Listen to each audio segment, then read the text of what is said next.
All right. Well, we have Ian Hernandez, Rice Emba from class of 2011. Thank you for joining us on I'll Have You Know in this special edition of 15 Minutes in the Owl's Nest. Thank you very much. It's a pleasure to be here. What an honor and first in the row. That's awesome. You are our first guest. Well, first of all, I was looking at your resume, very impressive. You've done a lot of things since graduating from Rice Business. What would you say stands out in your mind the most? I would say that a lot of experience has made me more, and what I learned at Rice made me more conversant into the actual business of things before I actually did the EMBA program. I was involved in business and transactions, but didn't really quite understand the nuanced things. So there were a lot of facts that went past me. Now that I am educated with Rice, I was better equipped to navigate all the issues of doing startups and of running companies, all the accounting stuff, all the financial stuff, all the strategy, what to do, what not to do.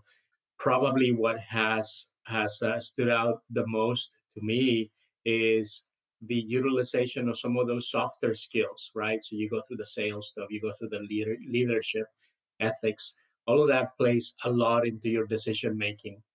That sounds great. And I also noticed that you created a joint venture and went on to create, I think it's a second company that I was just so blown away by. It bought two companies, created another four companies, and operates in six countries. That sounds like quite an accomplishment. Can you talk a little bit about that briefly?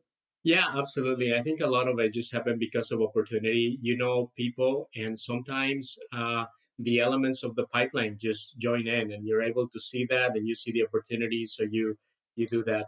In the former, with the JV of the company with Brazil, I ended up doing a lot of due diligence, looking at partnerships and potential partners for this American company C Corp, and did a lot of due diligence. And so you start with the Department of State, who is a potential partner.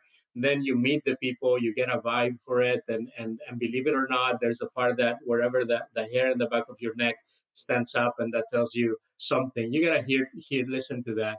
I ended up picking up a company. I wouldn't call it luck. There was a lot of hard hours and study, and even choosing who the CEO of that company was and what his character was like and who did he work with, et cetera, et cetera. So after we made the decision and formally went with it, we began to see the fruits of it. So 10 years later, it is still running and it is running quite strong. So I'm happy with that. On the other end, with doing a startup, and jumping into things. I took advantage of the depreciation of the price of the barrel. It went down, and in a way, it leveled the field for all sorts of operators. I started hunting down for companies that were for sale. I wasn't looking for assets. I was looking more for companies that were registered, that had a good record, that had a good reputation. And so went out and made some offers. I wouldn't call them offers that they couldn't refuse. There were more offers like they were ready to sell them. So we jumped at that, and it was a bit of an investment. There was a lot of cleanup to do in terms of the efficiency of operations, et cetera, et cetera. But in the end, it panned out pretty good. Again, part of it is just luck, and part of it is just having been involved in business for a while. So you begin to pick some indicators that show you this is going to be a good opportunity.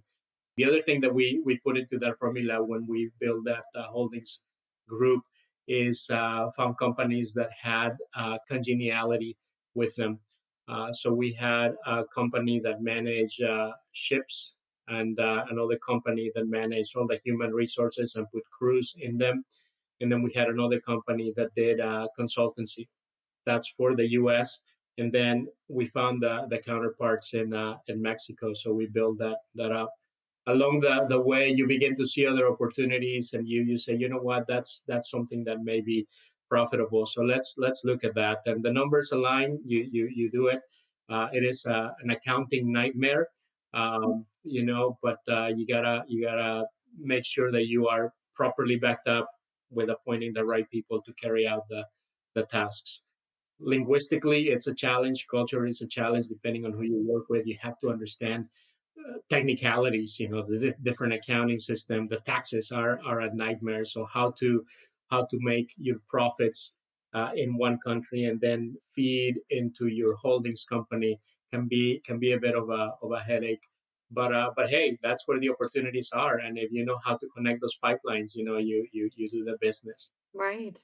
Well, most people would consider it, a huge success to have one company, let alone, what you've done. You know, and at some point you have to make other decisions. I did decide to sell my interest in that company, the second company, as it was growing, and the reason is our family got blessed with more children, and as my wife and I talked about it, you know, business success can be measured in numbers, but life success is not something that you measure in dollars, and it sounds so cliche, but at some point I decided it was more important for me to be you know, obviously still doing business. I work for someone now, for a company, and I'm happy working there. But I'm also more capable of putting time with my children and doing things at this time. And there's some sacrifices, you know. There's some changes in the way that you do things. But I think I will only have these children for so long. So I'm happy with that. I get to go to rugby games and baseball games and so on. Excellent perspective, definitely. I did see you have 4 sons, and you live with your wife here in Houston. During the last year of the pandemic, maybe what have you learned as a family, that has really impacted you the most during this time? My goodness, we learned to work together. For me, it was an incredible opportunity to teach them about some of the things that I've done and some of the business that I've done, and even more than teaching them some technicalities, because at their level you can only teach so much technical stuff. Was teaching them some of the moral stuff, ethics, you know, how to properly work with people and do things. We started them a little business, and they do a couple of things. And during the summer, they did some power washing of driveways, and so that was safe for them to do and safe to keep them distance from people, but also keep them active. I taught them that they don't necessarily have to wait on somebody to give them a job to create a job. We also did a photography business for one of them, and so that's doing okay. And these are little baby things, but I just, you know, I'm working with them to ingrain some of these things. And during that, you know, in between things, I get to just experience them and talk with them, and we often turn off the TV and have daddy story time. So those were fun. That's awesome. It sounds like you have some budding entrepreneurs in the family too. Yeah, for sure. So you are in the class of 2011. This is the first virtual alumni reunion, hopefully the last. What kind of connections have you kept with your class? And have you been back to reunion week before? This is the first time I actually participate in a reunion week, and it is a shame. I think the last time when that was available, I wanted to participate, but I was traveling. I must have been in South America, some country, and I missed out on it. And so this was a great opportunity to participate. My class actually is quite active with each other. We have our own Facebook website or page, and we communicate that way. We also communicate via, you know, our phones, etc., and keep each other posted in there. We're more old school in that regard. I mean, it's been 10 years now, so Facebook is sort of the cutting edge for our generation. We don't TikTok or do, you know, maybe Instagram, but that's about it. I think the people that I'm closest with are those that I collaborated with in groups or some way or the other to see their trajectories and grow. We still keep up with each other. We stay connected on WhatsApp, and we have our own class thread, but the class of, I think, 2018 started an IMBA thread. So it's 2018, 19, 20, 21, and now 22. So we're up into I don't know, 200, 300, and I hope it keeps going because it's a great network. And a lot of it evolves around business, but there's all kinds of discussions and people helping one another. And then there's other threads, with pets, and you name the topic, and people have their own side threads. That tends to happen quite a bit, you know, and people develop their interest, and so the side conversations begin to happen, and the groups begin to form, and that's just a natural thing. Some groups have been created and then they sort of die down. So we see some of it. 10 years later, the fact that there's still a core group of EMBA kids that we talk with one another is a big part. When I was in the process of selling my interest, I did have chats with my teammates from EMBA, and where at some point we had dealt with it from an accounting, financial, strategic, assignment. To do it now in real life and then consult with people that I trusted was priceless. To be able to have that sort of thing. So yeah, that's why we have ongoing text messaging and that sort of stuff. If you could give advice to someone entering the IMBA program, maybe next fall, given your experience a decade ago, what would it be? Pay attention to all the technical stuff, do the assignments, but don't miss out on all the social stuff and getting to know people and learn some of those softer skills. Anything that you can learn technically from EMBA or from RISE, you can find in Wikipedia, to be honest. But it is who you are learning with, and it is who you are learning from, and it is the quality of those conversations, that really elevates your learning experience. Take advantage of that. Don't be lone rangers. You'll do hard and you'll face some difficult times.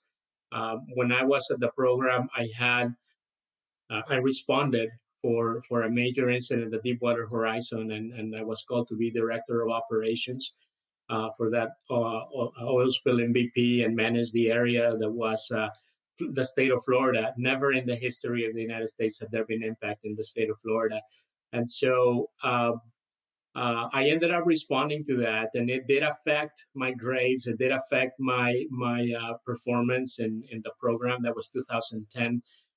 In the fall of 2010, I had to redo a finance class. Everybody supported me, but everybody said, you need to perform and need to bring up your grade in that finance class.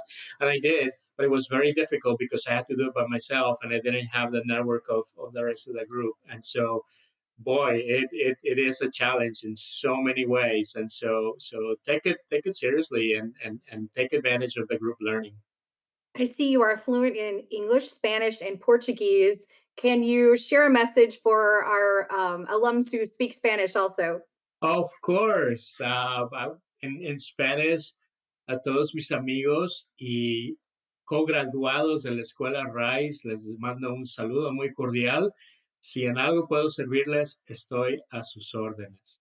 Para todos meus camaradas que falam português, que moram no toda parte do mundo, possivelmente nos Estados Unidos ou em Brasil, eles mandam muito carinho, muitos bons desejos, espero que todos fiquem bem, apesar das circunstâncias. Grandes abraços. There you go. Don't ask me to do a little bit of Arabic because then they'll probably start a war somewhere in there. All right. Is there anything else you'd like to add?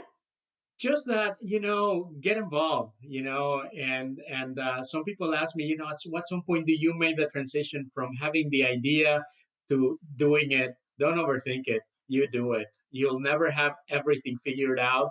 And be prepared for adversity, be prepared for crises, be prepared for all of that. Maintain serenity of your heart, aim for happiness, but also know that happiness can be overrated. Life happens, and so just enjoy it to the most. Ian Hernandez, IMBA class of 2011. Thank you for joining us in the Owl's Nest. Thank you for having me. What a joy, what a pleasure. Thank you for the time.